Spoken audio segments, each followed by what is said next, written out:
On this edition of the Nesson College Hockey Podcast, we'll give you our 3 stars of the week, get Logan Mullen's take on Bruins prospect and Yale sophomore Curtis Hall, and speak with Northeastern head coach Jim Madigan.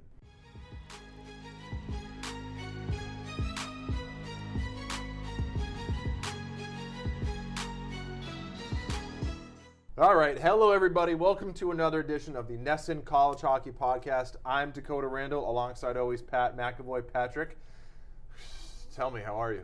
Dakota, I'm really good today, you know. Cool. We also are rejoined by Nesson.com's Logan Mullen, who is just, a Swiss Army knife over here at the .com, jack of all trades, just a real jack. And how are you? I'm good. I don't want to go on for too long. You're going to cut me off like you did with Pat. You really are the Daniel Radcliffe of this place. Thank you. Swiss Army keep man. it coming, boys. Ooh, that's a weird movie. I haven't seen it, but that's a You haven't reference. seen that movie? Do you know what the point of it is? That's freaky. Swiss Army Man? Yeah. So it has one of the best taglines or what the hell is the word? Or the slug for a movie I've ever seen. It was the first fart will make you laugh, the last fart will make you cry. That does make me interested. Isn't that a good hook?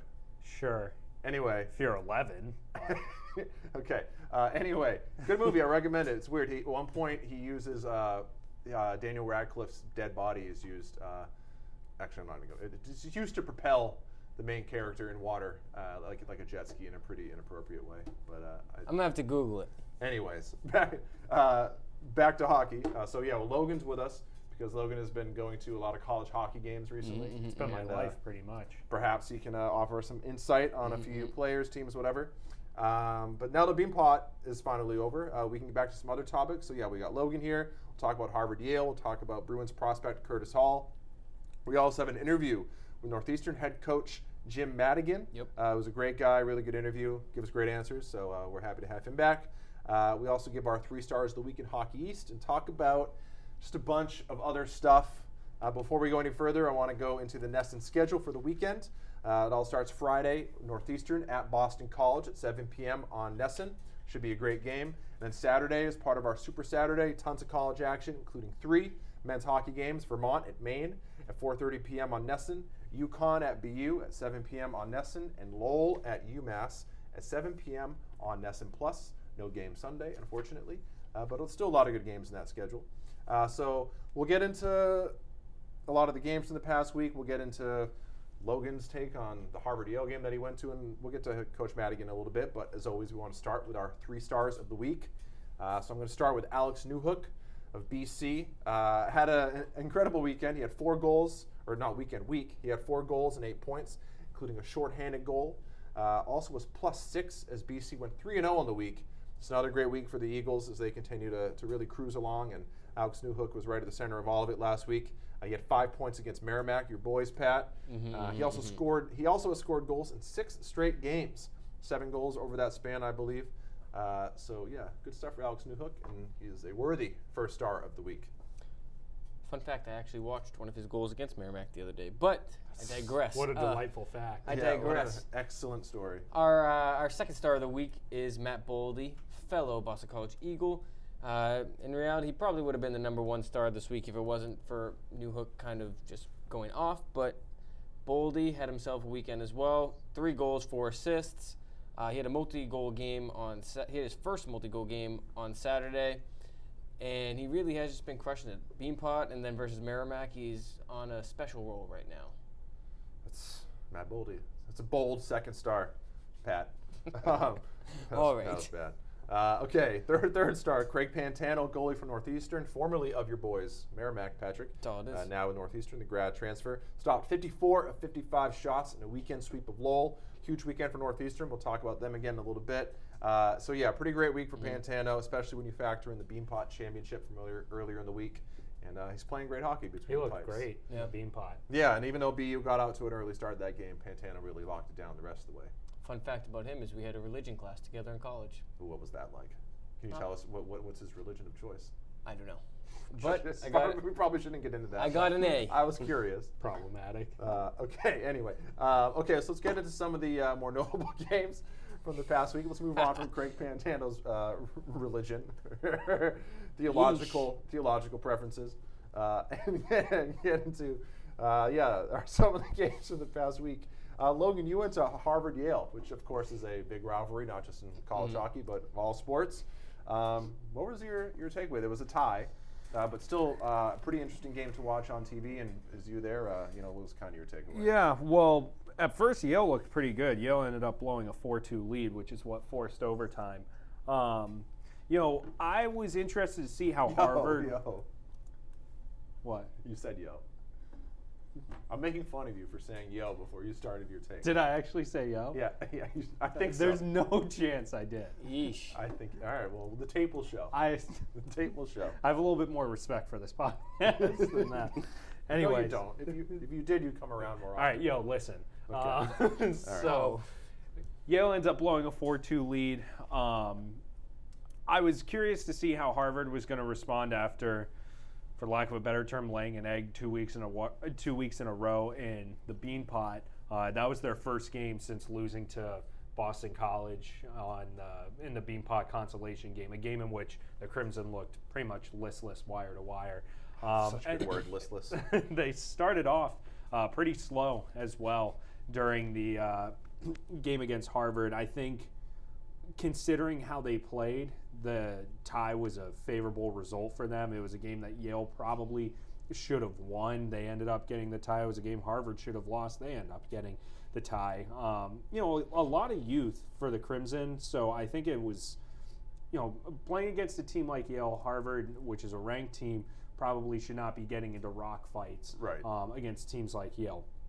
That said, I think it was, I asked Ted Donato if he thought it was beneficial for some of his younger guys to kind of get pushed into those backs against the wall situation, rivalry game. And he said, in his opinion, wasn't necessarily beneficial, but essential. And I don't want to get this wrong. I think it was like somewhere between 11 to 14 of their 20 skaters were freshmen and sophomores. I mean, it's a really, really young group. And they're going to, down the stretch, they have nothing but conference games the rest of the way. And they're going to have to figure out how to get themselves out of these jams. And I think, it's such a cliche, the whole play the full 60 minutes, but that's really what's plaguing them, because the final 10 minutes of the third period, they looked really good, and that's when they got back into the game and forced overtime. And had they played like that from the jump, it probably would have been a blowout. Yeah, and the thing with Harvard, too, a lot of times, there's a lot of teams that enter the season every year. You say they have a lot of youth on their team, a lot of young guys, and that works differently for different teams. You never know how it's going to go. I think at a lot of points this season, Harvard's youth has shown. I think it showed up a little bit in those Beanpot games, especially the consolation. Kind of looked like they showed up and were like, well, this stinks. They look like they packed it in from the beginning. They looked and a very veteran disinterested. Team, right? And a veteran team probably doesn't do that. And as you mentioned it a little bit in the game against Yale. But speaking of their youth, they do have a player on their roster, Curtis Hall, who is of some interest to Boston Bruins fans, and he really stood out for you. Yeah, I thought Curtis Hall looked great on a team for Yale that had a few NHL prospects. Hall, in my opinion, was far and away their best player, and I really don't like comparing prospects to NHL players, but I did see a lot of Charlie Coyle in Hall's game.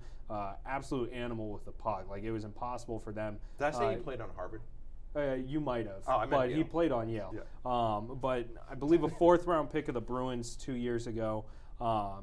And a guy we haven't heard about a lot since that draft. We've heard about other. No, we've heard more about Lauko in that draft a little bit. We've heard of other guys, but Curtis Hall. Well, he's a little out of sight, out of mind right now. Where he wasn't a high pick like John Beecher, where that he's playing college hockey. He was a 1st-round pick. Hall, I believe, is a 4th-round pick. He's been to development camp, but it's not like when you think about Lauko, who's playing in the AHL right now. Or Axel Anderson, who was the 1st-round pick that year. We've heard more about him. Right. Curtis Hall, as you said, has been in the background. Yeah, and so their lines are kind of, for Yale, are configured a little weird in the sense where he's technically centering their 3rd line, but in effect, it's their top line.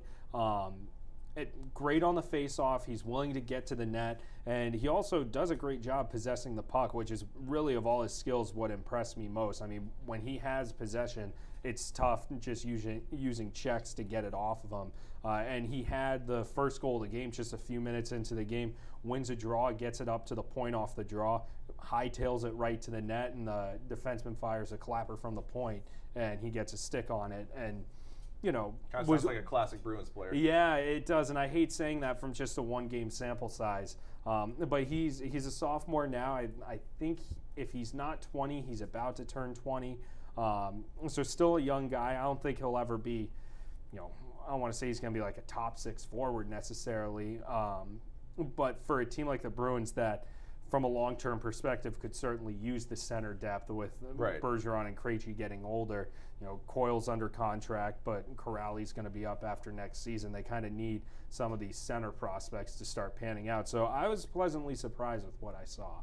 Good. Well, that is a relatively glowing review of Curtis Hall. So. Yeah. I mean, as far as fourth-round picks go that are playing in the ECAC, I mean, I thought he looked good. Well, yeah. You think he's getting traded at the deadline? I don't think so. I don't think there's going to be a Tyler Madden situation. True. Yeah. Also, a little breaking news podcast. Greg Olson to the Seahawks. Yep, I saw that. How's that roll over you? Not exactly topical, but no, but we are a sports podcast. But good for them. It was just you were talking. Joining Jacob Hollister and Will Disley, right? That's going to be a pretty electric tight end. True. Sizzle and Disley. You were going on your rant about Curtis Hall, and I got disinterested and pulled out my phone and saw that news. Thank you for that. Glad I could help out this week. Okay. So yeah, good stuff. Thank you, Logan. The Harvard-Yale game was pretty interesting, and I have been wanting to watch more of Curtis Hall. Kind of hard to watch the Yale games unless you kind of go to their website and stream them and everything. But definitely an interesting prospect for the Bruins and one to keep an eye on as he gets further into his collegiate career. So anyway, moving on to more games from last week. BU sweeps UNH, which is not good. Not good for the Wildcats. They had gone back into the playoff. I think they rose up to number 5 in the standings last week, and had a chance to build upon that this week and did anything but getting swept by the Terriers, who really are just surging, and they really took it to the Wildcats over the weekend, so that's tough for UNH. They are now out of the playoff picture for Hockey East. UConn and Maine split, but Maine did take its first loss at home of the season, so good win for UConn. Bowling Green and Alaska tie twice, just good hockey. Bowling Green's a really good team, and I think Alaska continues to be a fun team to watch. Bemidji State dominates Northern Michigan. More about Bemidji State as they really asserted themselves in the second half of the season. And North Dakota sweeps Denver. North Dakota, the number 1 team in the country, sort of had a statement weekend. I think they were off last week, and so they came back, obviously well rested this weekend, and really took it to Denver. So yeah, good stuff. Before we get to our interview with Coach Jim Madigan, I want to quickly go over the hockey standings and the national polls. So the hockey standings now are Boston College in first, followed by UMass, BU in third, UMass Lowell in fourth, Maine fifth, Northeastern sixth, Providence seventh, and UConn eighth. So remember, it's the top 8 teams that make the playoffs for Hockey East. So as it stands right now, UNH and Merrimack both on the outside looking in. I know Vermont's been officially eliminated. I don't know about Merrimack. But there are 3 weekends left in the regular season, so not a lot of time left for UNH or any of the other, anybody else that slips outside of the playoff standings. Okay, and then we'll get to the polls real quick. Patrick, I know you have a takeaway from those. North Dakota stays number 1, Cornell number 2, Minnesota State number 3, then Minnesota Duluth rising up, kind of sneaking up on everybody right now, followed by Clarkson, BC, Denver, UMass, Arizona State, Northeastern, Penn State, Ohio State, Bemidji State, UMass Lowell, Providence at 15, and Quinnipiac, Maine, Minnesota, Western Michigan, and Harvard, we just talked extensively about. Patrick, what do you make of all of this? The first thing I picked up on was UMass Lowell. They've been struggling lately, 2-3-1 over their last 6. They dropped down from 11 to 14 after the most recent sweep against Northeastern. So not the greatest time to be a Riverhawk.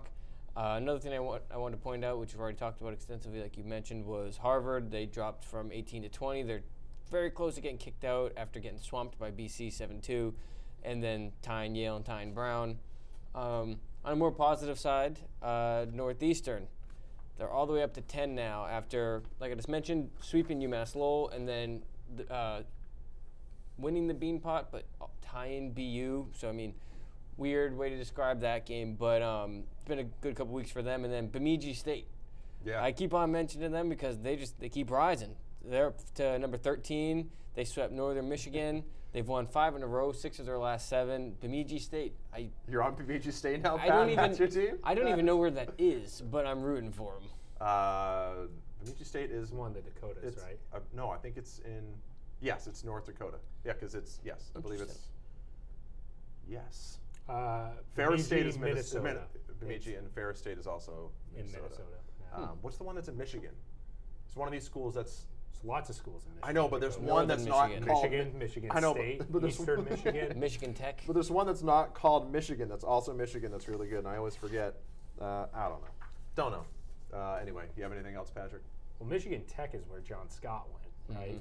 Okay, I'm not getting into Michigan. I'm pulling for Bemidji State. Pulling for the Meej. Okay. Cool. Good stuff.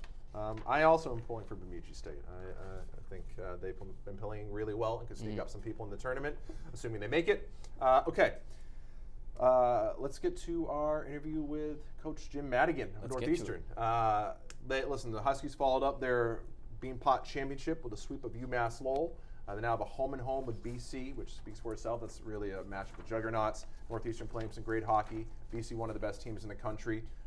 Just an opportunity to see how good Northeastern really is. Should be really interesting. A lot of great players on the ice. Also, Logan, you were particularly impressed with Zach Solo during the Beanpot. I was actually kind of disappointed because during the Beanpot, we had to vote for MVP during the third period of the championship game. I was kind of riding the high of how Craig Pantano was playing. And so I voted for him. And by the time I had to turn my ballot in, within I'm not kidding, within a minute, Trevor Zegras scored his game-tying goal with 1 second left to force overtime. Zach Solo ended up winning the MVP, and I thought that was a very good choice. I was thoroughly impressed with how he played.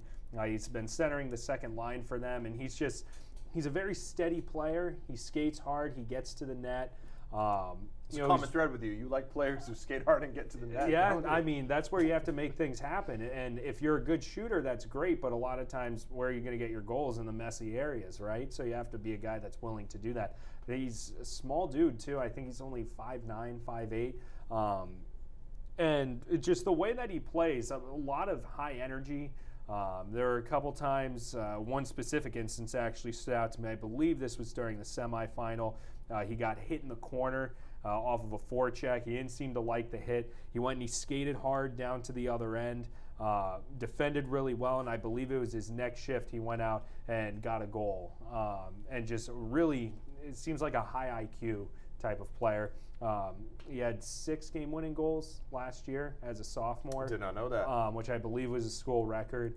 So a very mentally strong hockey player. Also a great last name. A lot of stuff you can do with Solo. Yeah. Especially if he becomes a pro.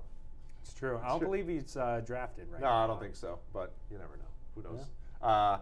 Yeah, he's been playing great. Also, of course, playing great. Tyler Madden, who was in the news this week. Los Angeles King Tyler Madden. Yeah, Tyler Toffoli traded to the Vancouver Canucks for Tyler Madden, and who else went back? I forget. It was a pick. It was a pick, right? Yeah. It was Tyler Madden and a pick, and maybe one other And piece. Tim Shaler. Tim Schaller. Tim Schaller, yes, former Boston Bruin. Yeah, Bruins legend and New Hampshire native. Did he go to school around here? I forget where he went. I think he played at Providence. I'm not sure. Either way, Achari went to Providence. Achari went to Providence, yeah. But Tim Schaller frequents the Lakes region Providence in New Hampshire. College.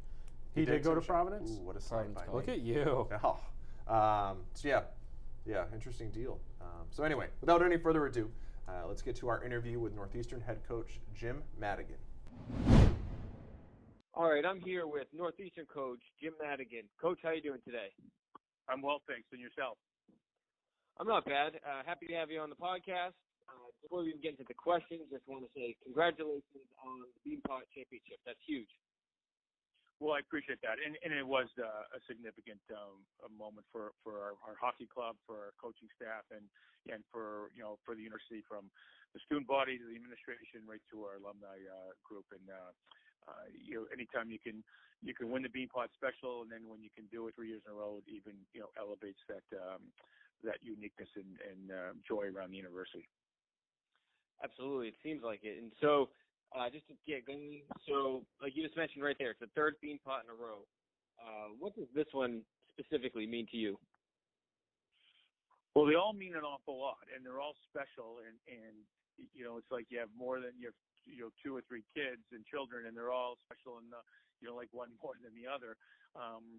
For me, the one thing the third one does is it elevates us and puts us into the, a category with our counterparts in this city of winning, the Beanpot at least 3 times. BU and BC have actually done it more. They won the Beanpot 4 times consecutively, I believe. So, this gets us, more than a repeat. It gets us to a 3-peat, and everyone takes notice when you can win the Beanpot multiple opportunities and occasions. And for me, it elevates the prestige around your program, and it's an indication that there's success happening at Northeastern Hockey, and other people want to be part of it.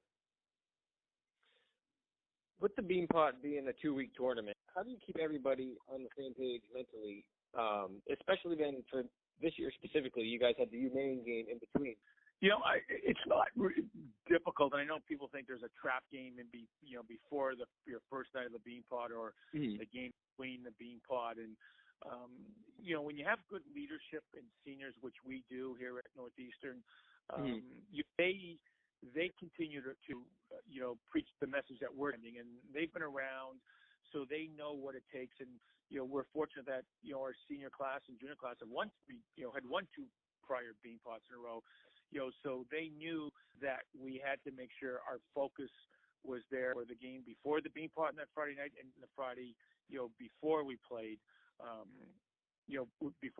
Maine. Now we lost to Maine, which was a tough loss. We'd beaten Providence in here on the Friday before the first Beanpot, but we were ready to play in both situations. And our older guys take the lead, but the Beanpot's special, but those games before and in between the Beanpots are very important because it's league play, and based on how tight our league is right now, we could afford to lose a game or give up points, and unfortunately we did on that Friday against Maine. But it got our attention, and Maine was playing so well and undefeated at home when we played them that we were focused on playing them. They just beat us. They were better than us that night.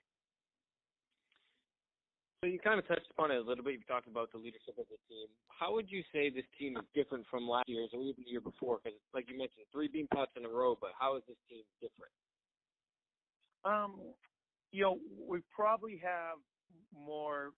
The similarities are we've got very good goaltending again, and Craig Pantano's given us a chance to win every night, and we lost, an All-American and the Richter Award winner, and Caden Primo, who was just a tremendous player and one of the top players in college hockey last year, and yet Craig Pantano's come in and given us the same quality goaltending that Caden gave us in every chance to win a game. So that's a similarity, and and how our approach and our identity and how we want to play is the same now. Our execution sometimes isn't always the same, but and this year's team was much younger than the previous 2 teams, and so there's a lot more teaching and learning early on, but our older kids, our veterans, our leaders, took it upon themselves to make sure that we got up to speed a little bit quicker, getting everyone on the same page.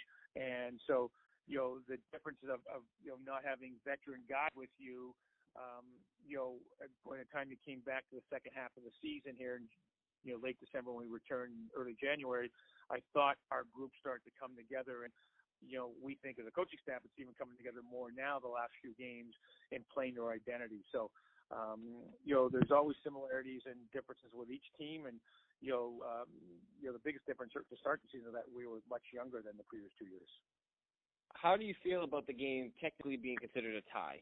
I know that's like a controversial question, and I don't know how much you can say, but what are your thoughts there? Well, it got changed 2 years ago to be aligned more with the NCAA rules, and I think we all know going in what the case is. So, would I like to have been recorded as a win because we won? Yeah, absolutely. But at the same time, if we lost, I would have liked to have been recorded as a tie. So, in some ways, I'm just indifferential. Hey, that's the rule's the rule. We know it, and we move on. At the end of the day, our win is going to be celebrated because it's going to be listed, on the banner in the year, and so we know we won the game.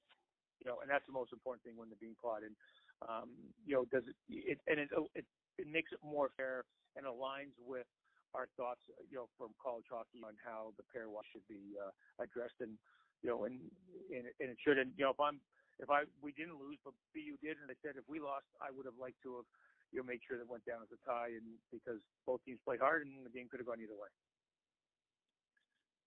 That's totally fair. And you actually segued right to my question. You mentioned it a little bit. So celebrate. Third Beanpot in a row. It's a big one. How'd you celebrate? Well, I've got two daughters who went to Northeastern who were just a few years removed, and they have friends here on campus, and a son-in-law and my wife, and so we went to one of the local establishment for about 45 minutes to be with them, and then we moved on and went home and celebrated at home. That sounds like a good night. So right now, you sit at number 10 in the country. How would you describe the season to this point? I would describe it as something that we thought would probably happen, and we had to go through some learning periods during the course of this season, which we did. And with learning curves, you don't get the consistency that you want, so sometimes you're inconsistent, which I thought we were at times, and with not playing a full 60 minutes and maybe playing 55 minutes or two periods. And this league is humbling in that if you don't play a full game or don't give your best effort for 60 minutes, you're not going to be rewarded with a win. And so we went through that period of time, and I'm a firm believer your record's your record. We I could say, hey, we lost 2 in overtime, and geez, if we got a point here or there, we could be here. And then your record's your record. You are where you are. We've hopefully learned from each loss and each win, and I think it's we are where we expect to be at this point, and hopefully peaking at the second, when it's needed late in the second half of the season. And so we've won. The BU, we beat Providence, then won the first Beanpot, lost to Maine, then won the second Beanpot, then we're fortunate to sweep Lowell this weekend. So, we're a little bit on a run, and we want to build up some consistency. We're playing well and winning, 4 of the last 5, and just got to keep it going. Do you think this team has a ceiling? No, I don't. I think we're just starting to realize our full potential as a group. And that's a good thing. And our younger players, more younger forwards are coming into their own right now and realizing, what it takes to compete and battle at this level each and every night, and they're bringing it. And their measurement is not by goals and assists. Their measurement is by, playing to our identity and playing, checking well and making plays and being a trusting player and thorough player on the ice and helping our team contribute. And that's what they're doing. With that being said, so right now there are 6 games left in the regular season. So what are your team goals moving forward? Well, we don't look too far in the future, I can tell you that. And all we're looking at is Thursday night against Boston College. And, cliche or not, that's all we are. We're just focusing on our next game. And when we just compartmentalize and stay within what we control, and the only thing we control is Thursday night. This is the Thursday-Friday series. That's when we have the most success. As coaches, we have to prepare and get ready for teams down the road, and with video and things like that. But for players and our message players and our focus, yesterday, today, and tomorrow is just all in Boston College, as it should be, because they're a very good hockey club, well coached. Well skilled, a lot of depth in their whole lineup. So, there's enough challenges just, getting ready to play in Boston College on Thursday. Love the mentality. So, for my final question, so this is just segue a little bit again. So Tyler Madden, as you know, was traded, I believe, last night from the Canucks to the Kings in the Tyler Toffoli trade. How's he doing? Is he affected, or is he just staying focused, like you mentioned, on BC?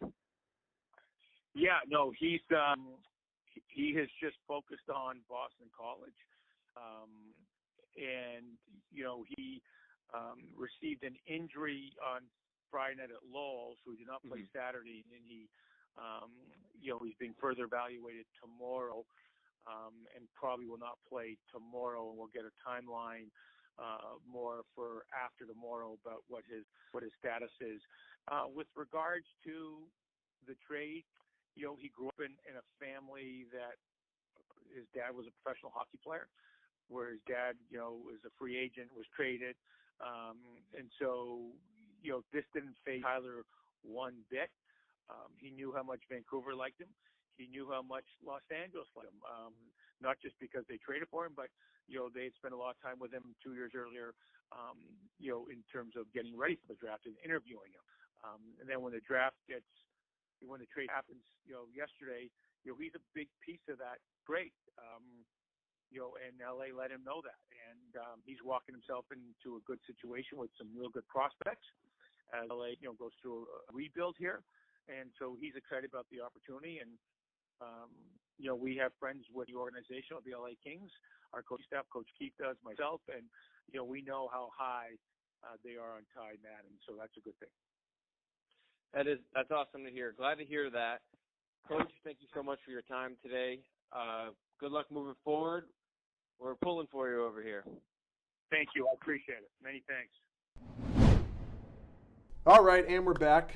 Thanks again to head coach Jim Madigan. Always a great interview, great guy, long answers. He was great to talk to at Beanpot Media Day, throughout the Beanpot, and with you, Patrick. So we appreciate Coach Madigan and his candor and his willing to speak with us. Always appreciated. So we don't have really any time left, but before we get out of here, I want to give you the NESN schedule one more time. Starts Friday, Northeastern at BC at 7 p.m. on NESN. And Saturday, Vermont at Maine at 4:30 p.m. on NESN. Yukon at BU at 7 p.m. on NESN. And then Lowell at UMass at 7 p.m. on NESN Plus. Remember, all of our hockey's coverage is brought to you by Rockland Trust, where each relationship matters. So that's all I got, guys. You have anything else to add, Logan? No, great work, boys. Great work. Thanks for having me back. I have some more You gonna breaking go watch news. Swiss Army Man? Oh, I'm going to have to, but breaking news, NBA Player Association Vice President Kyrie Irving out indefinitely re-injured his shoulder. So sad to see that. Quick recovery to Kyrie We Irving. now have NFL and NBA news on this podcast. This is good stuff. That is an interesting nugget, though. Well, Quick recovery to you, Kyrie Irving. yeah. All right. Anyway, prayers up to Kyrie Irving and his shoulder. And we will we'll get back to everybody next week with another edition of the NESN College Hockey Podcast. Thank you for listening, everybody.